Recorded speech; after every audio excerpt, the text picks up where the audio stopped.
Orbital motion warm-ups. What did we do yesterday? We did the twirling lab.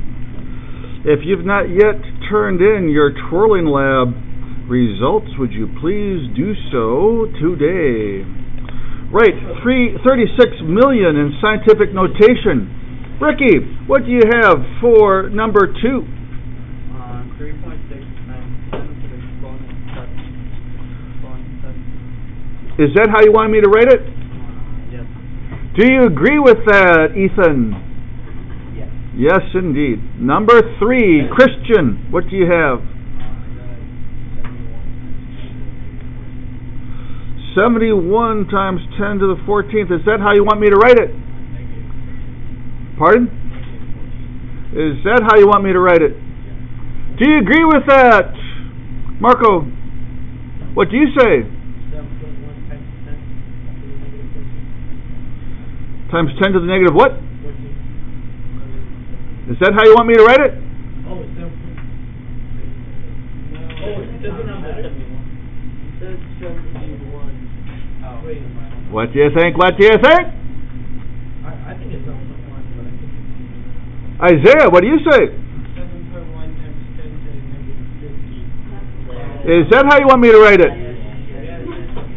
Okay, now this one I'm going to say is wrong. Either one of those would work in your calculator. The mathematician would say this is the good one because this number out front, trivia alert, the mantissa, this number out front should be between 1 and 10. But your calculator will work if you type in 71 to the negative 14. Okay, number 4. James, what do you have for number 4? I have 5, 3. I'm sorry, there's 2 number 4s. Let's go with the first number 4. 3 number 4s, egads! The audacity of it all. James, the first number 4. So I have points, and 4 zeros, and 9 2. Is that how you want me to write it? Yeah. Do you agree with that, Mr. Fry? Yeah. Let's throw in an extra 0 at the front just to be a little bit more formal, and we're going to call that good. The second number 4. Go ahead, Casey.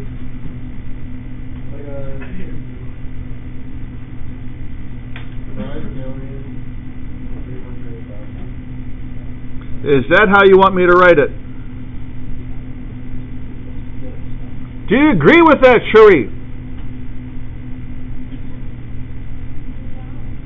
What do you say, Cherie?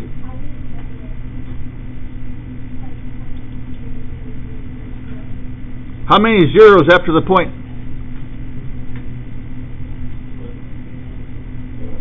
6, she says. And then a 5, 3. Is that how you want me to write it? Okay, Michael, do you agree with either one of these? Casey's. Grant. 53 million as a different vote. One of these is right. Lily. Okay, so what we do is we write down the 5.3 and we want to move the decimal point in the positive direction 7 times.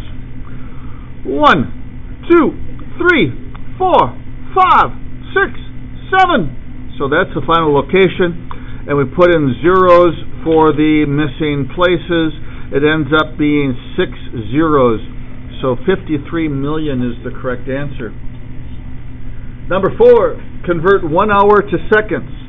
So you write down what you're given, 1 hour, put it over 1. Multiply by another ratio with the old unit on the bottom, the new unit on top, and then you write down numbers so the top equals the bottom.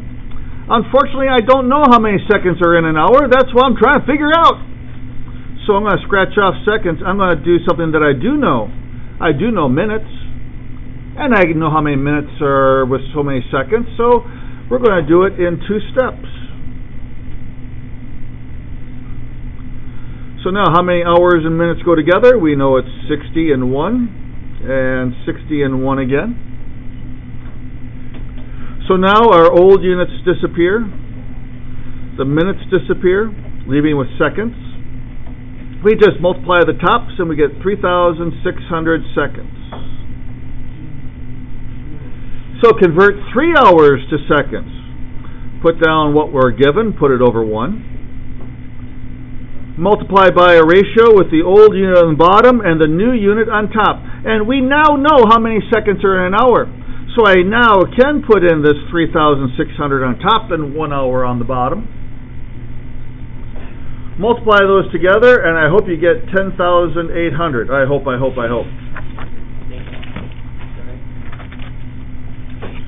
Number 6, convert 1 day to seconds. So we we write down our given 1 day. Multiply by a ratio. Old unit on the bottom, new unit on top. I don't know how many seconds are in a day. So I'm going to go to hours. I know there's 24 hours to 1 day. And I now know that 1 hour has 3,600 seconds. So I can now multiply those together. I get 86,400 seconds. Questions on that math stuff? How would life change if we didn't have satellites? We're going to be looking at satellites today in our calculations. Let's try to appreciate why we're studying these things. Why are satellites important to us?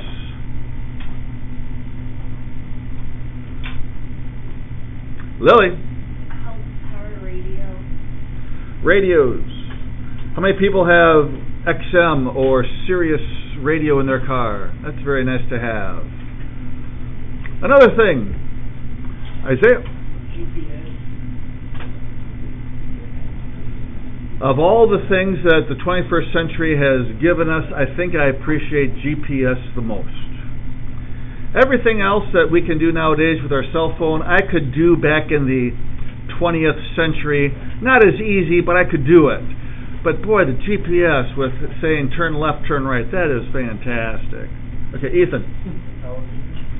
Television.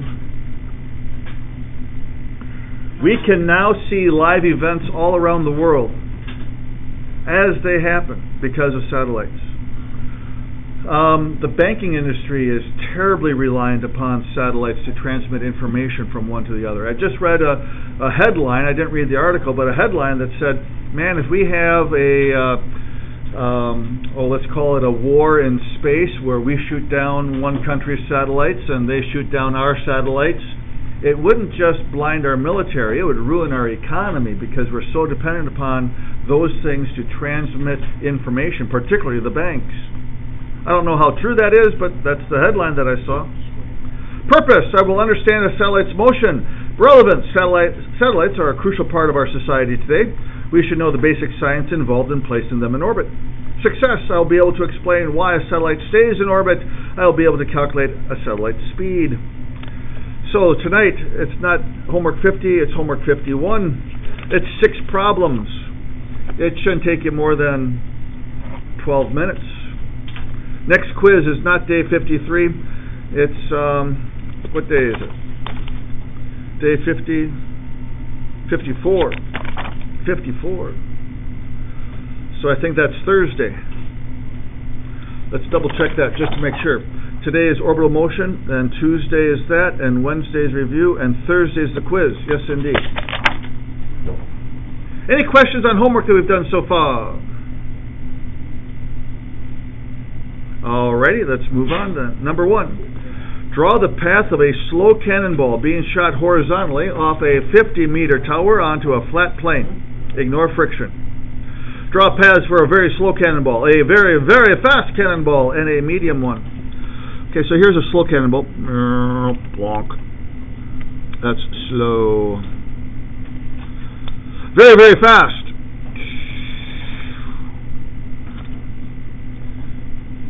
Very fast. And then a medium one.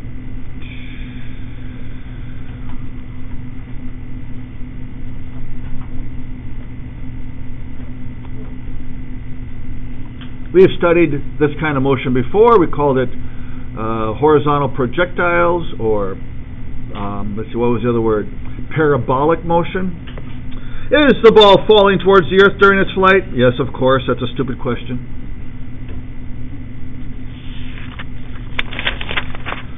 Falling towards the core of the earth. Number two. Draw the path of the same cannonball being shot off the same tower, but this time the tower is on a hill. Draw a very slow ball, a very, very fast ball, and one with just right speed. Okay, slow ball. Sound effects are extremely important. I suggest that you do them at the same time as you draw. So that's the very slow ball. Very, very fast, just like before. There, I like hearing that sound effects. Very fast. Now, one with just right speed.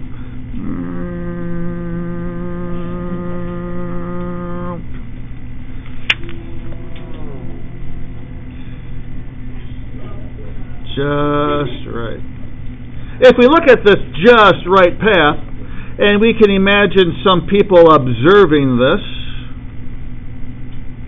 They're standing on the hillside looking at the cannonball.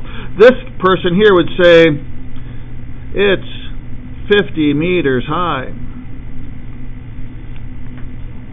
That's what they'd be saying. This person here would be saying, it's 50 meters high. That's what they'd be saying. This person would be saying, it's 50 meters high. That's what they'd be saying. Everybody would be saying 50 meters. Because the curve of the hill is the same as the curve of the path. So the ball isn't getting any closer to the ground until the bottom of the hill. In this case, can we still say that the ball is falling towards Earth? Sure, it's falling towards the core of the Earth. The path is going towards the core. You.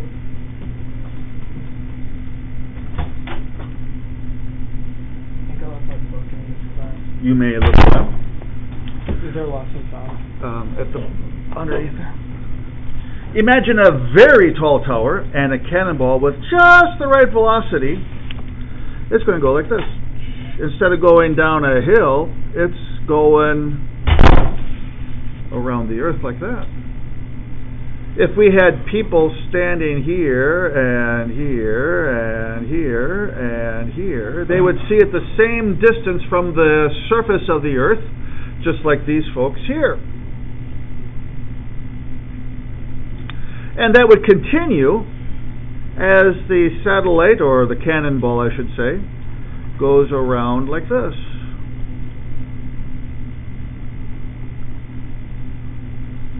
Now, remember, of course, obviously, the core of the earth is right there, so this curving path is towards the core of the earth. The cannon is being shot horizontally, initially like this, and it is bending to the, well, in this direction towards the core as it bends around and around. So is this ball falling towards Earth during the flight? Yes, it is. It's just that the surface of the Earth keeps curving away from it at the same time. Surface is... Oh, what causes the path to be curved? Oops, wrong thing. Gravity. So, does gravity affect astronauts in space? Yes. That's what causes their path to be curved around. That's what keeps them in orbit. If it wasn't for gravity, they'd float off to the moon and beyond. When the projectile is fast enough, it falls downward at the same rate that the Earth's surface curves in a sphere. The cannonball remains the same height above the ground. It keeps going forever. It's in orbit. The velocity that keeps a projectile the right path is called orbital velocity. It depends on how big of an orbit the object has. Okay, now, if I had a really, really, really fast cannonball, it would go out like this, and it'd eventually go out to the moon. So too fast, it doesn't have an orbital path. Too slow, and it just plops on the ground somewhere. Maybe it plops on the ground down at Antarctica or over here on the other side, but it will eventually plop to the ground if it's too slow. It has to have just the right speed for each height. Okay, the equation. The v is the orbital velocity in meters per second.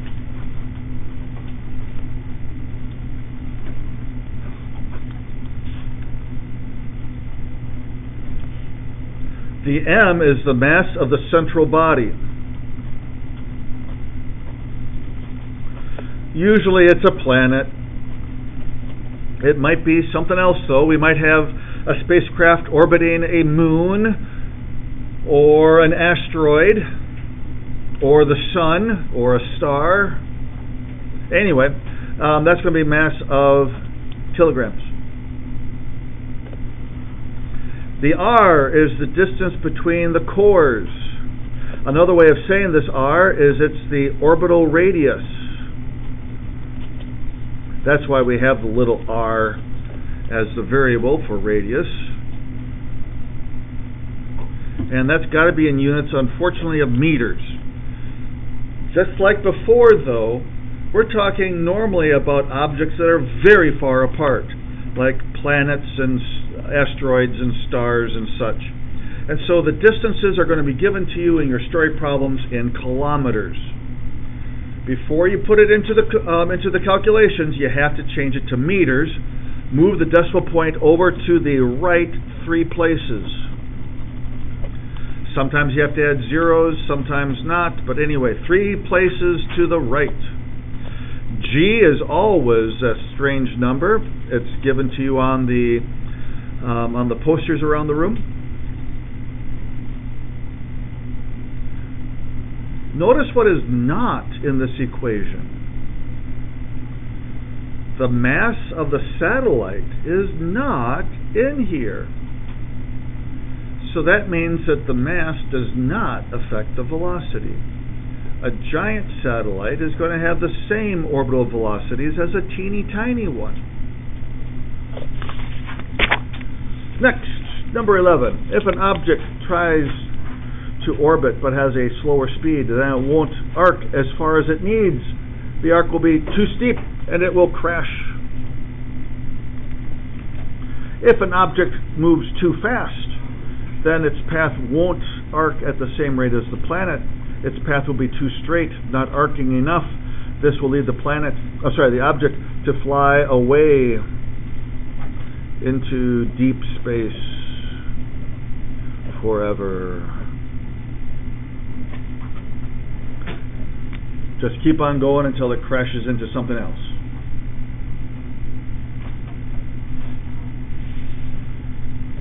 Number 10.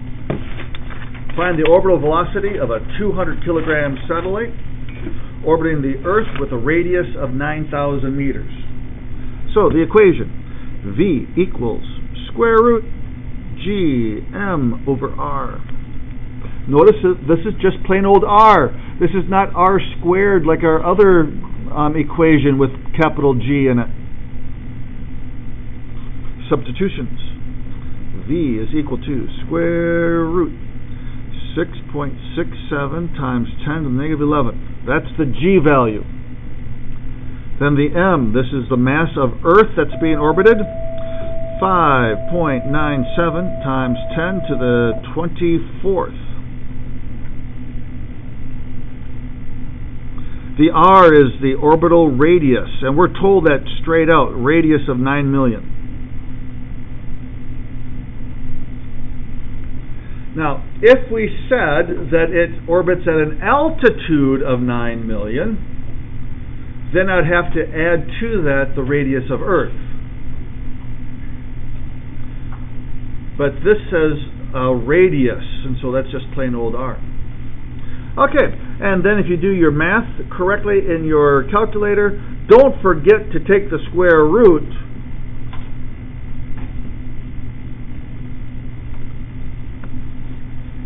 you get a little more than 6,000 meters per second.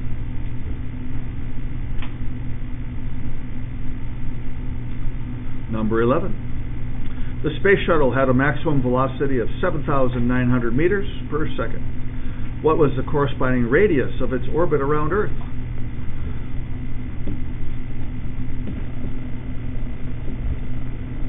In this case, we are looking for the R value. We'll put in numbers for everything else. For the V, we'll put in 7,900 square root.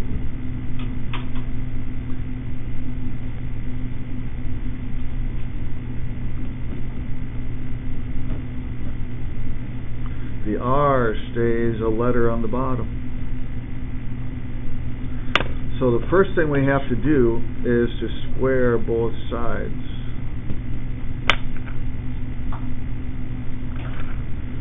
That square and the square root will cancel out. On the left-hand side, 7,900 squared is a big number, 62,410,000. On the right-hand side, all the numbers stay the same. It's just the power 2 and the square root cancel.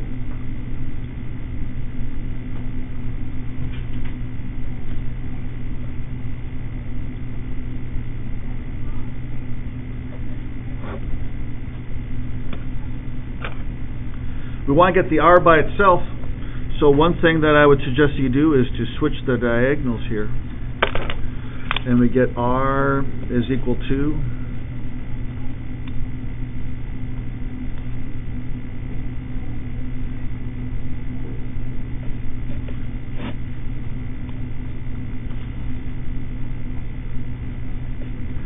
and when you do all that math, you'll get 638,000.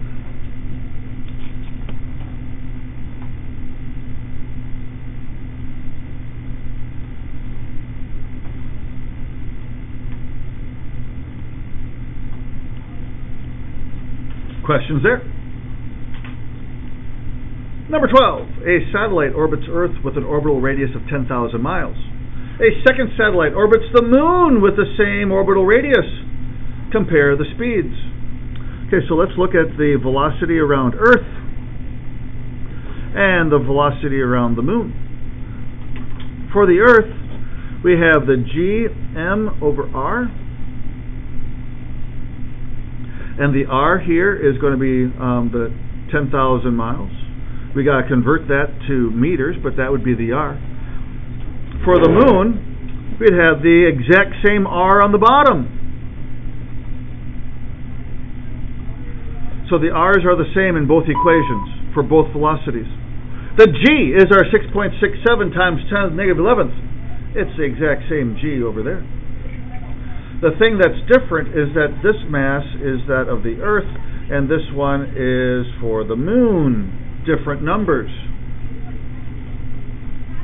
So if I put in all those numbers, would that make the Earth's velocity bigger or smaller or the same as the velocity for the Moon?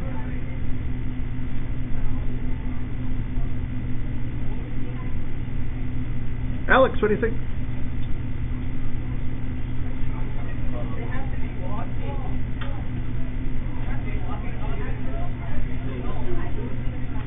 Let's call on Grant.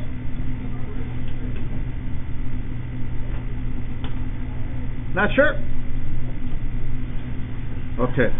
The G's are the same, the R's are the same, the square roots are the same. It's just that the mass of the Earth is going to be a lot bigger than the mass of the Moon. So this velocity of the Earth is going to be a lot bigger than the velocity on the Moon. It's not exactly proportional because we have that square root thing going on. But we can talk about increasing or decreasing. Number 13, an old massive satellite orbits Earth with a radius of 10,000 miles. A newer, less massive satellite is put into the same orbit. Compare the orbital speeds. So we have the velocity of the old is equal to gm over r. This is mass of the Earth. Okay, and then velocity of the newer satellite We have the equation for that. Imagine putting in numbers. This would be the mass of the Earth. The radius is 10,000 miles, whatever that would be in meters.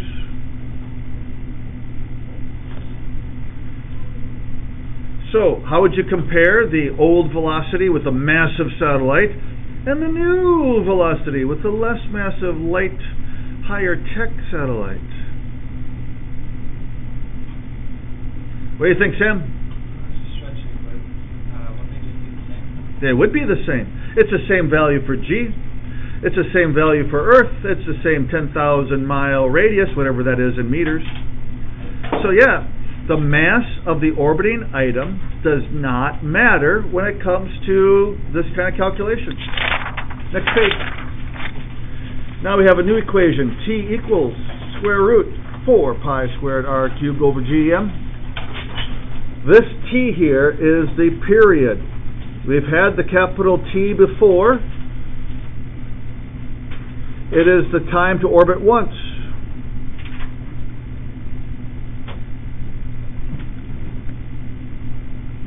And that's going to be in seconds.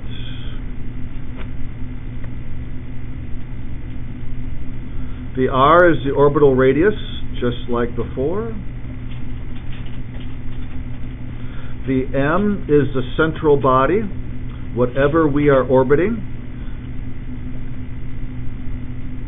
And G is our same 6.67 times 10 to the negative 11th.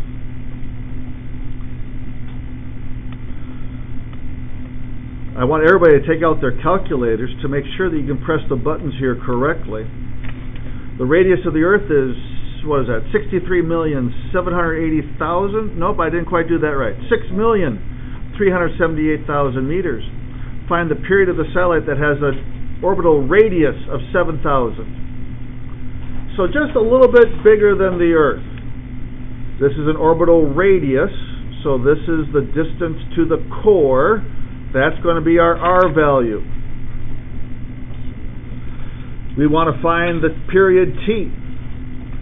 So square root 4 pi squared 7 million, and that has to be cubed, divided by 6.67 times 10 to the negative 11th times the Earth's mass, 5.97, 10 to the 24th. Okay, now this is a tricky thing that a lot of students get wrong. When I type this into my calculator, here's the easiest way of doing it. I type in my 4 times pi, you can use your pi button if you want, square it, times 7 million. Now I don't have a third or a cubed button. Some of you will have that button on your calculator. I don't. So I hit this Y to the X button, and then I hit the 3 for the power, and then equals. So there is all of the top multiplied together. Now on the bottom I have G dividing into the top. I also have the M dividing into the top. Both the G and the M are at the bottom. Both of them are dividing to the top. So I'm going to hit divide by 2 times. First by the G value, and then I'm going to hit the divide by again, and then the mass of Earth, and hit equals. And now I need to do the square root. The whole thing, remember, is in the square root sign.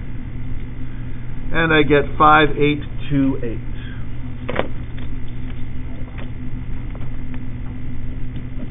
That's the number of seconds to go around. Remember that 3,600 is 1 hour. So this is a little bit more than 1 hour. And the space station goes around about every 90 minutes. It's about this. Now some of you are going to insist there's multiplication down here. This is G times M on the bottom. So I want to hit multiplication. That's fine, you can.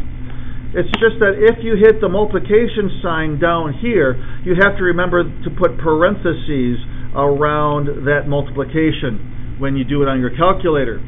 So you'll type in 4 times pi squared times 7 million cubed, divide by parentheses, 6.67 times 10 to the 11th times this, blah, blah, blah, blah, parentheses, and then another parentheses at the end and hit equals, or enter. Number 50. Oh, please, make sure you can do that right now on your calculator. I'll pause for a moment.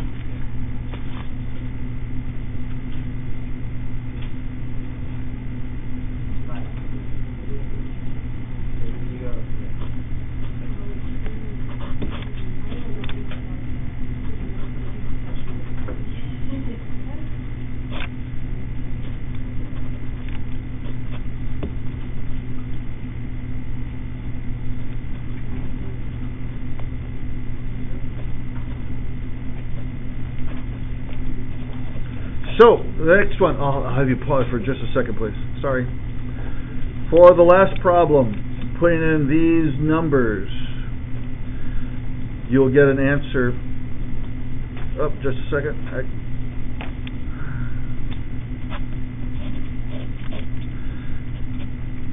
The period for this is 86,918. Does that look vaguely familiar? It should from our warm-ups.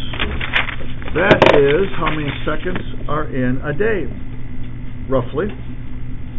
So when you have a satellite that is this high up, I should say with this radius, 42 million, it goes around Earth once a day. Well, us, we sit on the surface of the Earth and we go around once a day. So if this satellite is straight above our head, it goes around once a day, we go around once a day, the satellite stays above us the whole time. That's how the satellite TV dishes work. You have your satellite TV dish and it's pointed into the same spot in space all the time, and all day long it's pointing to the right satellite so it can receive the information. This is called a geosynchronous satellite. Very important for our technology. All right, and that is the end. If you turn to the Schoology, you'll see 6 problems of various sorts. I'm done.